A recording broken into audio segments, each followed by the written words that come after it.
हजरत बाबा नन्हे मियाँ चिश्ती रहमतुल्लाह की दरगाह थी और 250-300 साल पुरानी दरगाह है ये बुजुर्ग की।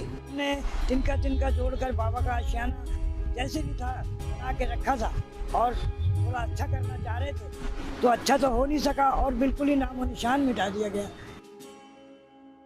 अभी जो आपने स्क्रीन पर विजुअल्स देखे ये विजुअल्स हैं मंडी हाउस के। मंडी हाउस पर एक दरगाह हुआ करती थी जिसको एक दिन पहले प्रशासन द्वारा हटा दिया गया। अस्सलामुअलैकुम दोस्तों, वेलकम टू सेकुलर मियाँ भाई चैनल। दिल्ली में 200 से 300 साल पुरानी दरगाह पर बुलडोजर चला दिया गया है। हम बात कर रहे हैं दिल्ली में मौजूद मंडी हाउस हजरत नन्हे मियाँ चिश्ती रहमतुल्लाह अलैह के दरगाह को डिमोलिश कर दिया गया है। वहाँ पर रह रहे मुसलमानों का कहना है कि जानबूझकर मस्जिदें और दरगाहों को निशाना बनाया जा रहा है दिल्ली में। वहाँ पर के बुजुर्ग का कहना है कि शायद हम मुसलमान है इसीलिए हमारी मज़ार दरगाहों से दुश्मनी निकाल रही है। इस दरगाह की देखभाल करने वालों का कहना है कि इसके लिए कोई भी नोटिस नहीं दिया गया था इन्हें।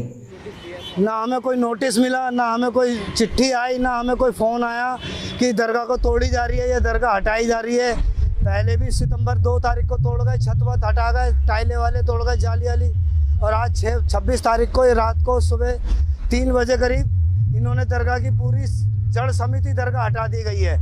ये कहाँ का इंसाफ है, कैसा इंसाफ है जो मज़ार दरगाहों से दुश्मनी रख रहे हैं या मज़ार दरगाहों को तोड़ी जा रही है। क्यों तोड़ रहे हैं, काय को तोड़ रहे हैं? ये अब की तो है नहीं, 250-300 साल पुराने बुजुर्ग हैं, बनी हम लोगों ने बनाई नहीं है, बने हुए अपने आप पुराने। और आज इस दरगाह को पूरे नास्तो नाबूद कर दिया, पूरी ज़मीन को क्लियर कर दिया। क्यों कर दिया, काय को कर दिया, समझ नहीं आया इस बात को।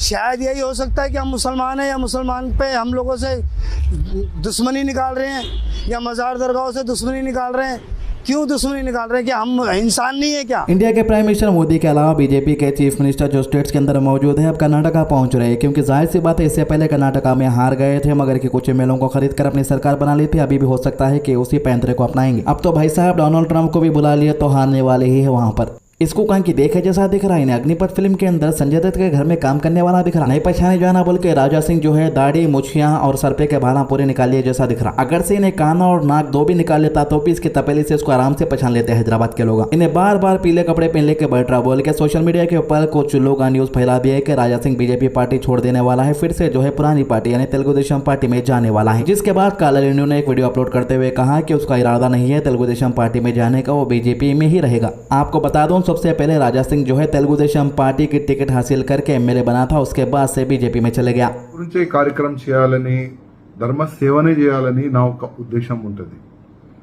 నాలాంటి వ్యక్తులకి ఏ పార్టీ వాళ్ళు కూడా తీసుకోరు, बीजेपी तक। तो तेलुगु में इन लोगों को समझाने की कोशिश कर रहा है कि मैं एक दलिंदर मुर्दा हूँ, दूसरे पार्टियां वाले मेरे को नहीं लेते पार्टी में, कई के वास्ते बोलते मेरे को बहुत बड़ा इफ्लास समझते लोग, इसीलिए बीजेपी पार्टी में मैं रहना पसंद करूंगा क्योंकि बीजेपी पार्टी वाले जो है इफ्लासों को ले लेते जल्दी। जिस दिन बीजेपी छोड़ दिया समझो नहीं, उसके बाद सीबीआई ईडी पूरे जने आ जाते छापे मारने इसके घर पे। तो अरविंद केजरीवाल ने कहा है कि इनके एक नेता ने किसानों के ऊपर गाड़ी चला दी थी, प्रधानमंत्री सरकार उसे बचाने में लग गए थे। अब इनके एक और नेता ने बच्चों के साथ गलत काम किया तो फिर पूरा सरकारी तंत्र उसे बचाने में लग गया है। मकसद साफ है, इनका कोई भी व्यक्ति गलत काम करेगा तो कोई उसका बाल बाका नहीं कर सकता।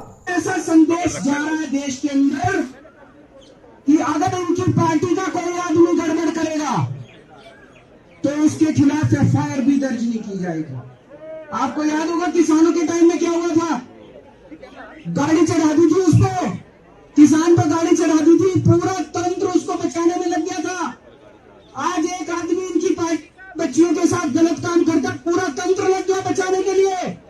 तो संदेश ये है कि अगर इनकी पार्टी का कोई भी आदमी चोरी करेगा, उचक्का गलत काम करेगा, महिलाओं के साथ छेड़छाड़ करेगा, उसका बाल भी बांका नहीं किया जाएगा।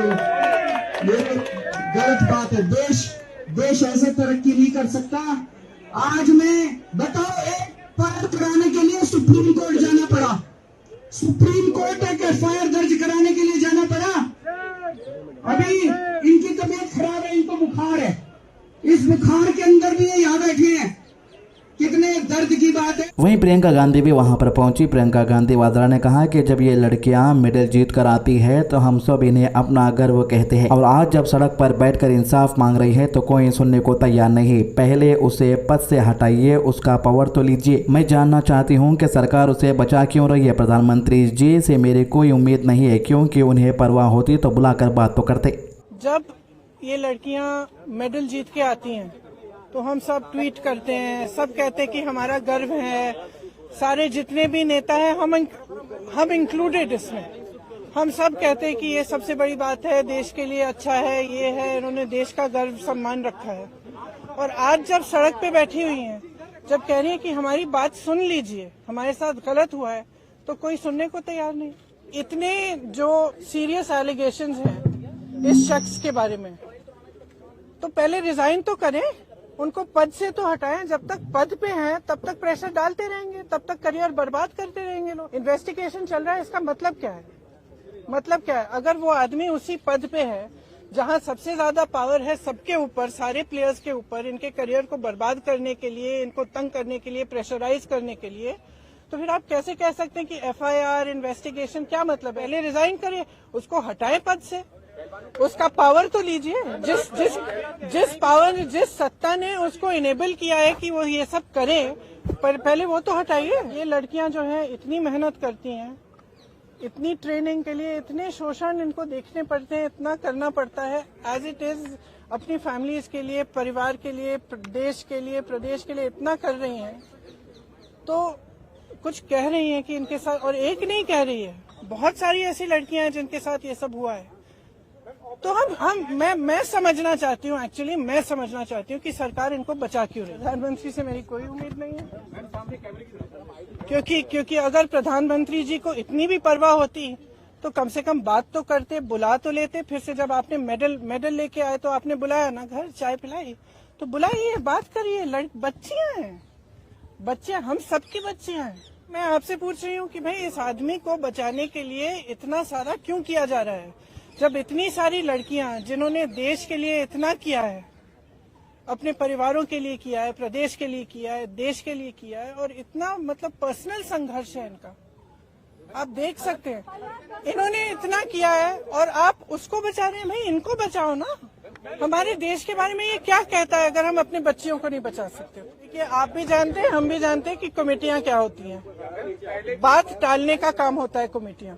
हम कमेटी बना रहे हैं, आप कमेटी के साथ बात कर लो, आपका, और फिर बात खत्म। यही चाहती है ना सरकार। क्यों? चाहे आप उत्तर प्रदेश के एक गांव में देखिए, चाहे कहीं पे भी देखिए, जब महिला का शोषण होता है तो सरकार मौन हो जाती है, चुप हो जाती है। उस बेचारी महिला को हर जगह जाकर एफआईआर दर्ज नहीं होता, एफआईआर दर्ज होता है तो उसकी कॉपी नहीं मिलती। ये कोई नई कहानी नहीं है। तो वहीं मध्य प्रदेश के मुख्यमंत्री शिवराज सिंह चौहान इस वक्त कर्नाटक का बेल्लारी में है। कह रहे हैं कि बीजेपी ने जहां कर्नाटक को प्रगति और विकास के पथ पर बढ़ाने का काम किया है, कांग्रेस ने 3 सी मतलब क्राइम, करप्शन और कमीशन, इन्हें चलाने वाले कांग्रेस और जेडीएस के लोग हैं। और यहाँ बोमई जी की सरकार ने किया, एक तरफ प्रगति और विकास के पथ पर कर्नाटक को बढ़ाने का काम किया, लेकिन कांग्रेस हो चाहे जेडीएस हो, इनके तो पहचान ही 3C है। 3C, कांग्रेस मतलब करप्शन, कांग्रेस मतलब क्राइम, कांग्रेस मतलब कमीशन। ये करप्शन, कमीशन और क्राइम की सरकार चलाने वाले ये जेडीएस के लोग भी हैं और ये कांग्रेस के लोग भी हैं। इनको भारत की चिंता नहीं है, देश की जनता की चिंता नहीं है।